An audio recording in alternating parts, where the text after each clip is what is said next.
Hi friends, আজকে আমরা সকালবেলা উত্তরকাশী থেকে চেক আউট করার পর দীর্ঘ সময় যাত্রা করে একটা অনবদ্য সুন্দর রাস্তা দিয়ে আমরা এলাম। মানে এত দুর্গম, দুদিকে খাড়াই পাহাড় এবং গোটাটা রাস্তাই আমাদের পাশ দিয়ে ভাগীরথী নদী বয়ে গেছে।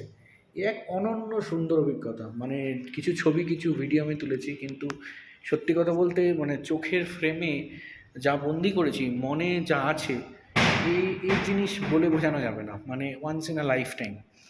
আর অনেক জায়গায় আমাদের দাঁড়াতে হয়েছিল, বিকজ রাস্তা খুব সরু, কিছু কিছু জায়গায় ধস নেমেছে এবং সবথেকে বড় কথা হচ্ছে এত ভিড় হয়েছে। রাস্তা সরু থাকার জন্য আপ গাড়ি যখন যাচ্ছে, কিছু গাড়ি ছাড়ার পর রাস্তাটাকে বন্ধ করা হচ্ছে, তারপর ডাউন গাড়ি নামছে।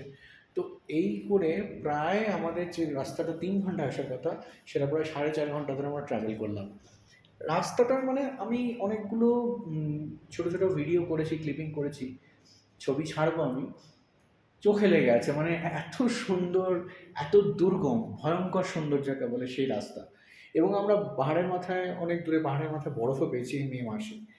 তো এখন এলাম আমরা অবশেষে 4.5 ঘন্টা জার্নি করার পর রাস্তায় বিভিন্ন জায়গায় স্টপ দিয়ে দিয়ে আমরা এসে চেক ইন করলাম হার্শিল। হার্শিল ভ্যালিতে আমরা এখন একটা রেজর্টে উঠেছি। সেই রেজর্টের নাম হচ্ছে প্রকৃতি দ্য রিট্রিট। আর সেই আমাদের যে রেজর্টের রুম ট্যুর, সেটা আপনাদের আমি এখন করাবো। তো আসুন আমার সাথে, আর রুম ট্যুরটা কী খাস বা সেটা আপনাদের দেখাই। সো দিস ইজ প্রকৃতি দ্য রিট্রিট। মেন হার্শিল থেকে, জনপদ থেকে আপনারা যখন একটু এগিয়ে আসবেন, তখনই আপনারা এটাকে রাস্তার ডান দিকে, রাস্তার বাঁ দিকে, হার্শিল ছাড়ার পর রাস্তার বাঁ দিকে স্পট করতে পারবেন। সো এটা হচ্ছে এই তো দাঁড়িয়ে আছে। চলো, let's go for the room tour. রিসর্টের এন্ট্রান্সটা আমার খুব ভালো লেগেছে। এন্ট্রান্সটা খুব সুন্দর। রিসর্টের এন্ট্রান্সটা এই যে উপর দিয়ে রাস্তাটা বেরিয়ে গেছে, আর হার্শিলের দিকে, হার্শিল চলে গেছে ওটা। আর এই স্লোপ দিয়ে গাড়িটা নেমে এসে আমাদের নিচে পার্কিং করা গেছে। আর সুন্দর সাজানো, আর খুব ভালো লাগছে। আমরা আছি ফার্স্ট ফ্লোরে। দরজাটা জোরে বন্ধ হয়ে গেল, খুব জোরে। আসুন ভেতরে নিয়ে যাই। তো দিস ইজ আওয়ার রুম। এই রুমে ঢুকলাম, দরজাটা ফার্স্টে বন্ধ করো কারণ প্রচণ্ড হাওয়া দিচ্ছে। তো রুমে ঢোকার পর রুমের, এটা হচ্ছে আমাদের room, double bedded room. Side দুটো তো আমাদের এই আছে, টেবিল আছেই, এবং সিট আউট আছে একটা, ওই আছে আমাদের টি কফি মেকার আছে। আর এখানে বসার জন্য দুজন মিলে এখানে বসে যেতে গল্প করতে পারে, সে প্রভিশন আছে। দুটো জানলা আছে, এখানে কাবার্ড, লাগেজ র্যাক, এখানে এখানে ড্রয়ার্স, এখানে ড্রয়ার্স আছে, এখানে ড্রয়ার্স, ব্ল্যাঙ্কেট সাজা দেওয়া। এইটা হচ্ছে একটা কাবার্ড, কাবার্ডের মধ্যে পিলো। আর this is the western toilet, ঠিক আছে। কিন্তু বেস্ট ব্যাপারটা কি এই এই রুমটার, তো সেটার জন্য বারান্দায় যেতে হবে। ঠিক আছে, please come and let's C.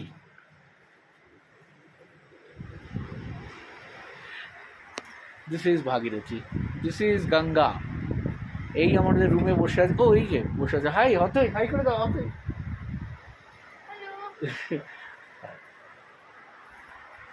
সুউচ্চ হিমালয় পর্বত, আর ঠিক পাশ দিয়ে বয়ে যাচ্ছে মা গঙ্গা। নামামি গঙ্গে হর হর গঙ্গে। সমস্ত গ্লানি, সমস্ত পাপ মানুষ জাতির ধোয়ার জন্য এই গঙ্গা বয়ে যাচ্ছে একদম আমাদের রেজর্টের গা দিয়ে। সারা রাত বসে থাকলে এই আওয়াজ শোনা যাবে। এই আওয়াজে কিন্তু কোনো বিরক্তি নেই, আর মাঝে মাঝে দমকা ঠান্ডা হাওয়া, এই জন্য দরজাটা একটু আগে বন্ধ হয়ে গেল। এখানে মানে বসে একটা স্বপ্নপুরীর জগতের মতো লাগবে, পুরো অপূর্ব অপূর্ব অপূর্ব দৃশ্য। মানে বারবার দেখছি আসার সময় যে উত্তরকাশী থেকে হার্শিলের যে রুটটা, মানে জাস্ট কি বলবো, মানে অনবদ্য, এক্সপ্লেন করা যাবে না, এত সুন্দর। আমার এবং পুরো মানে ভাগীরথী আমাদের সঙ্গ দিয়েছেন পুরোটাই। আর এই এখন যেখানে যেটা বিশেষত্ব সেটা হচ্ছে বারান্দা খুললেই এই যে দৃশ্যটা, এই গঙ্গা বয়ে যাচ্ছে, মানে খরস্রোতা গঙ্গা, তার সাথে এই যে আওয়াজটা, একটা আওয়াজ, মানে কি অপূর্ব যে লাগছে। তার সাথে এরকম পাহাড় উঠে গেছে, পাহাড়ের মানে গাছ কি সুন্দর, পাহাড়ের উপরে মেঘ হয়ে আছে এবং কিছু কিছু জায়গায় আমরা পাহাড়ের মাথায় বরফও খুব দেখেছি। হালকা, মানে এখন মে মাস চলছে, তবুও আমরা এক্সপেক্ট করিনি। হ্যাঁ, তবুও আমরা বরফ তবুও দেখেছি, দেখেছি। তবুও আমরা বরফ দেখেছি। আর এর তো হিমশীতল জল, বরফ গলা জল বয়ে যাচ্ছে, মানে হাত বাড়ালেই পাওয়া যাবে, হাত বাড়ালেই। এবং সব থেকে বড় কথা হচ্ছে কোনো মনোটোনাস নেই। এই যে জলের আওয়াজ, এই জলের আওয়াজ কিন্তু কোনো মনোটোনাস নেই। স্বচ্ছ পরিষ্কার একদম। এই গঙ্গা বয়ে যাচ্ছে, মা গঙ্গা। এইটাই হচ্ছে এই রুটটার খাস পাথ। ঠিক আছে, আমি পরেও আরেকটা ব্লগে আমি হোটেলের অন্য ফেসিলিটিসগুলো দেখাবো। আপাতত রুম ট্যুরটা দিলাম প্রকৃতি দ্য রিট্রিট। হার্শিল যে জনপদ, হার্শিল একটা জনপদ, টাউনের থেকেও ছোট, হার্শিল ভিলেজ। এখানেও কিছু হোমস্টে, কিছু রেজর্ট গড়ে উঠেছে। সেইখান থেকে একটু প্রপার হার্শিল থেকে একটু 2 কিলোমিটারের মতো এগিয়ে এলে পরেই রাস্তার বাঁ দিকে স্লোপিংয়ে ডাউনে Prakriti the retreat, just on the banks of river Bhagirathi. এইটা কিন্তু একটা অনন্য অভিজ্ঞতা। এবং let me tell you, this is an award winning resort. Okay, আমি এর আগে কতগুলো অ্যাওয়ার্ড উইনিং রেজর্টে উঠেছি। ঢেঙ্কানলে উঠেছিলাম আমি, গজলক্ষ্মী প্যালেসে।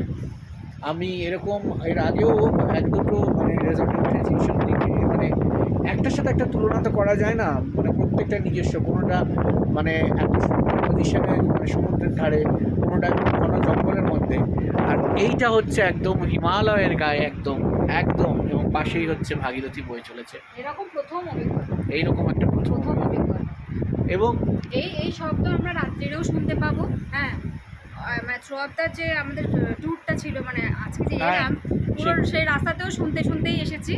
এবং সত্যি কথা বলতে কি, অনেকে যারা কাশ্মীর গেছেন তারা বললেন পেহেলগাঁওতে লিডার নদী এরকমভাবে পাশ দিয়ে বয়ে যায়, বা অনেকে সিকিমেও কিছু কিছু জায়গা আছে এবং ডুয়ার্সেও কিছু কিছু জায়গা আছে, সেখানেও আপনারা পাশে এরকম মানে যে রেজর্টগুলো আছে পাশে নদী পাবেন।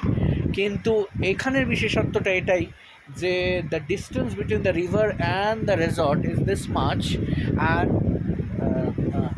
দিস পার্টিকুলার মানে আমার যে হাইট, মানে আমার যে মানে পাহাড়টা আমি সামনে দেখছি সেটা অতি সুউচ্চ। এবং সব থেকে বড় কথা, এই নদীটা হচ্ছে পবিত্র নদী গঙ্গা। তো এটাই হচ্ছে এটার বিশেষত্ব, এখানের বিশেষত্ব। আমি কিন্তু এই রিসর্টে চেক ইন করে অ্যাকোমোডেশনে, রুমে, আমি লোকেশনে আমি 100 দিলাম। 100। আর দেখি আমাদের এই যে, অতই তুমি কিছু বলো, কিছু তুমি বল। বলো। আমি বলবো। দাদা, কেমন লাগলো তোর তোমার? কেমন লাগলো আমি বল। একটা জিনিস বলতে চাই, হ্যাঁ, তুমি আমাকে এভাবে খুব এম্বারাসিং সিচুয়েশনে ফেলো, যখন তুমি এক্সপেক্ট করো আমি কিছু বলবো, বাট আমার সিচুয়েশনটা হচ্ছে না টু স্টান্ট টু আচ্ছা বাবা, but what I'm asking, you're not in an embarrassing position. Actually, she was actually very delighted, and taking in she was sending pictures maybe or videos to her friends. তোমার কেমন লাগলো location? আমি কি বলবো ভাই, আমি সব বলেই দিয়েছি। অ্যাকচুয়ালি মানে ওয়ার্ডস দিয়ে বলা যাবে স্পিচলেস। হ্যাঁ, Speechless. Deprived of speech. Deprived of speech, মানে শব্দ হারিয়ে ফেলেছে। একদমই তাই, একদমই তাই। আর অথই ওয়াজ দ্য ফার্স্ট টু, দুটো জিনিস আজকে অথই করেছে। ফার্স্ট, অথই আমরা বুঝতে পারিনি প্রথমটা, Athoi was the first to spot the snow cap mountain. না না, তুমি তো প্রথম বলে বরফ দেখলাম। হ্যাঁ, বাট আমি কনফার্ম ছিলাম না যেটা বড় কি, পরে মা বললো যে ওই আর সেকেন্ড হচ্ছে, আজকে আমাদের নেট চলছে না, অথই সামহাউ ব্লেসড, অথই নেট চলছে। তো সেই লোকেশন দিয়ে অথই আমাকে আরেকটু এগোতে হবে, আরেকটু পাশে, আরেকটু এগিয়ে চলো।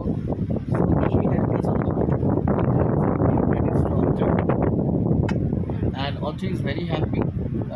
এখন যেটা মেন সেটা হচ্ছে অতইকে খাওয়াতে অ্যাস্থেটিক হবে। ছবি তুলে দিতে হবে। অ্যাস্থেটিক ছবি তোলার আগে তোমাকে খাওয়াতে হবে, কারণ তুমি ভালো ঠিক করে খাওনি। আমরা যাওয়া বা সকাল থেকে একটু আধটু খেয়েছি, তুমি খাওনি।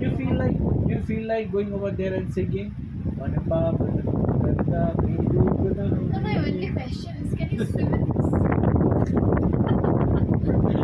ওকে, চলো গাইস, পরে আবার কথা হবে। অতএব উদ্ভট প্রশ্ন, যেখানে আমার ইচ্ছে করছে এখানে এখান সুইমিং থেকে করবে, ঝাঁপ দিয়ে চলে যাই। এই খরস্রোতা ভাগীরথীতে অতএব সুইমিং করবে।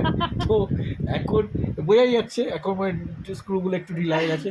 সো আমি বেরিয়ে যাচ্ছি, আর আমরা একটু হাঙ্গরিও আছি। এখন আমরা খেয়ে নিই, পরে আবার একটা অন্য ব্লগ থেকে কথা হবে। বাবাই, টাটা।